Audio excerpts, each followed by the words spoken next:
right, did Kendrick Lamar just deliver a body blow to Drake? We have been talking about this hip hop beef, Drake, Future, Rick Ross, Chris Brown, and Quavo for weeks now, but Kendrick just came through and, with some West Coast LA Compton stank on it, may have delivered a pretty rough blow to Drake.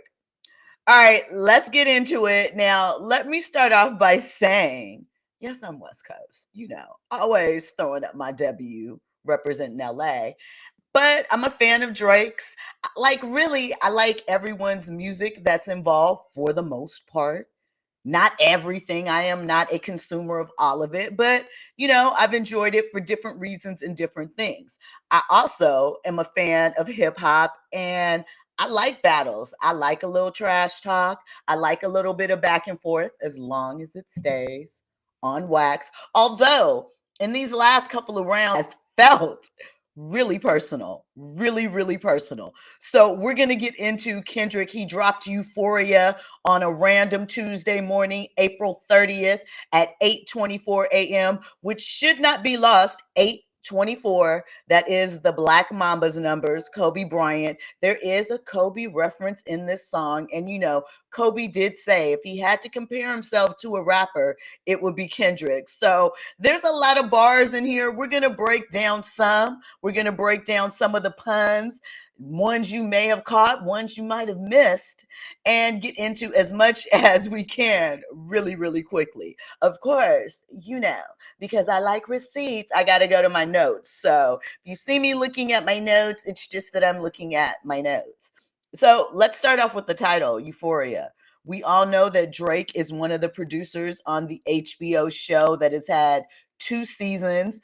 There's been lots of conversation around Euphoria. Zendaya was one of the stars of the show. We don't know if it's coming back for season 3 yet. Supposed to, but that's another conversation. So the song title alone, there's some shots with that, and we're going to get into more of that later.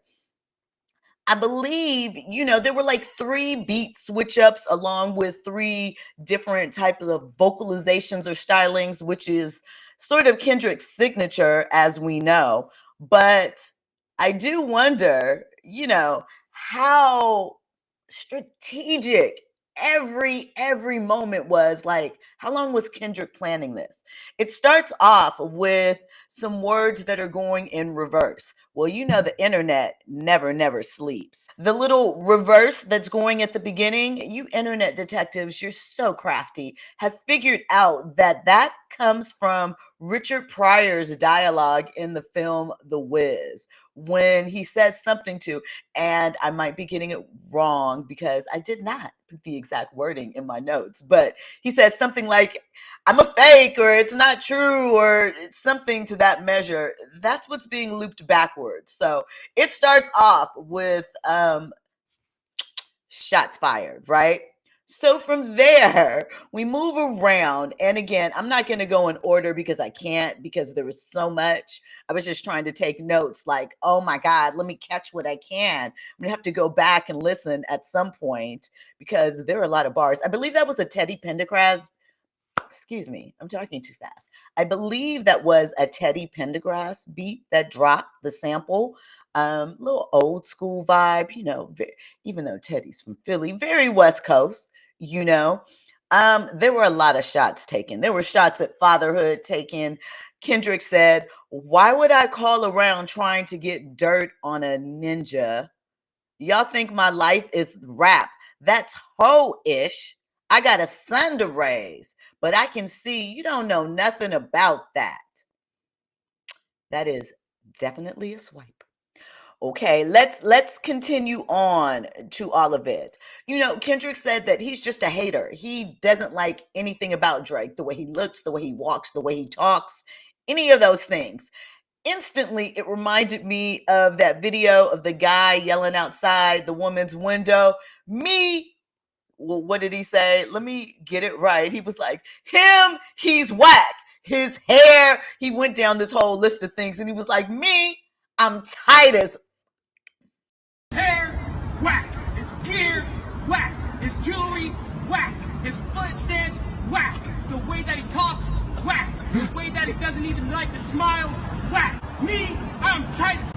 That's what this reminded me of. It also reminded me of when DMX was on The Breakfast Club years ago and he was asked what rapper he didn't respect or just didn't like. He instantly popped off with Drake. And he just said basically what Kendrick said. I don't like the way he dresses. I don't like the way he looks. I don't like the way he raps. I don't like anything about this man. I don't like anything about Drake.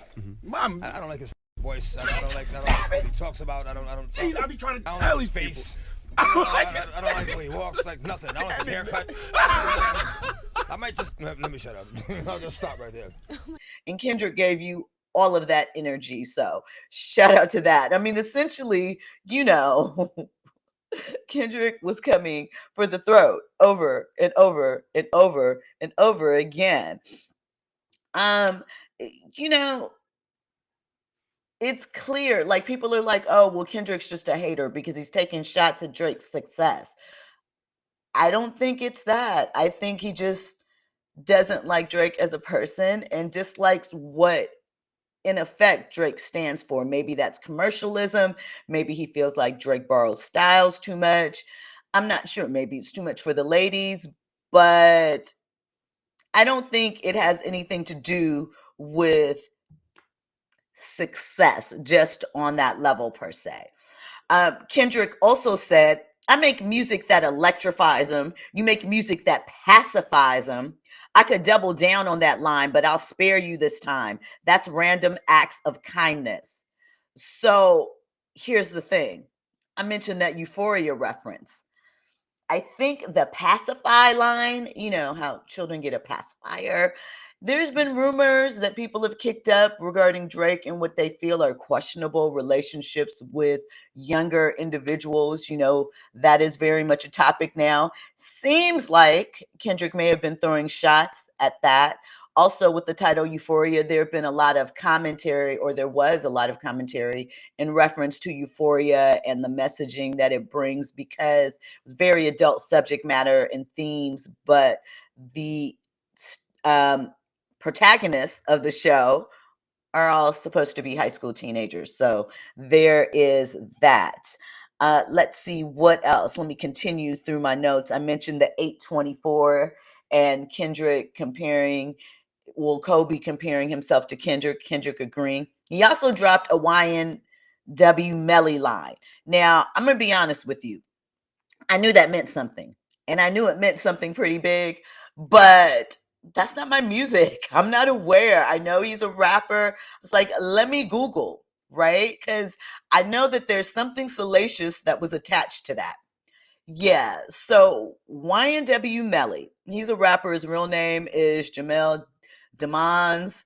Looks like demons, but I think it's Demons, something like that. And he was accused of murdering his two childhood friends.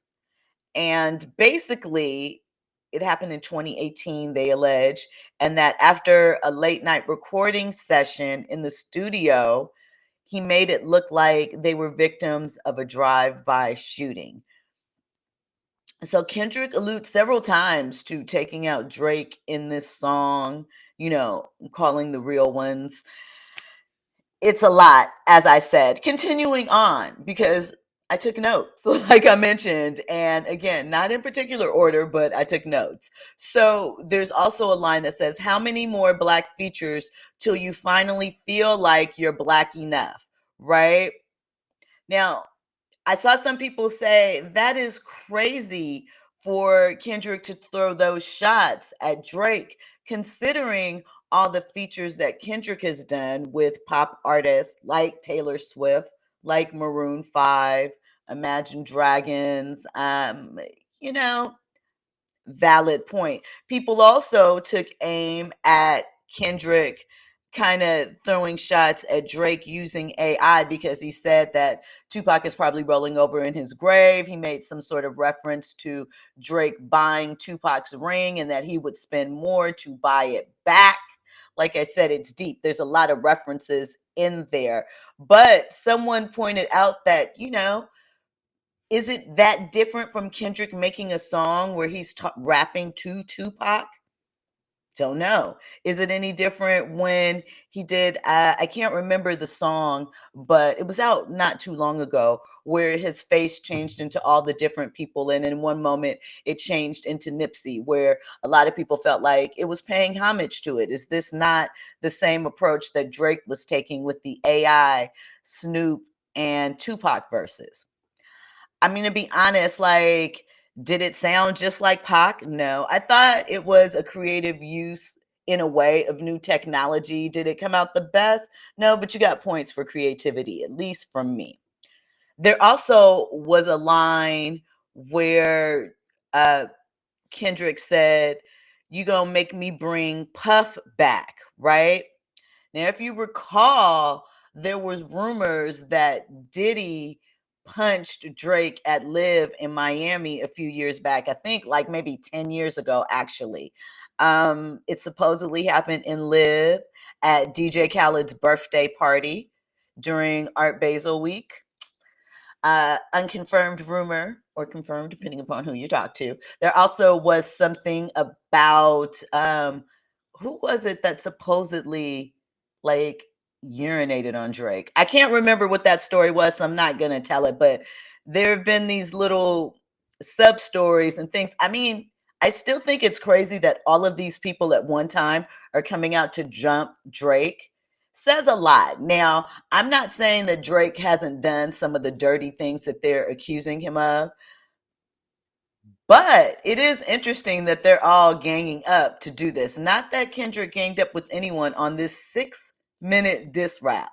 6 minutes. That's a lot of, things to get off your heart and your chest in 6 minutes, but he put it down. Let me continue in the disses because they're deep in the puns. There's another line that says, "Have you ever walked your enemy down like with a poker face? Have you ever paid 500,000 to like an open case?" And I think it was 2017.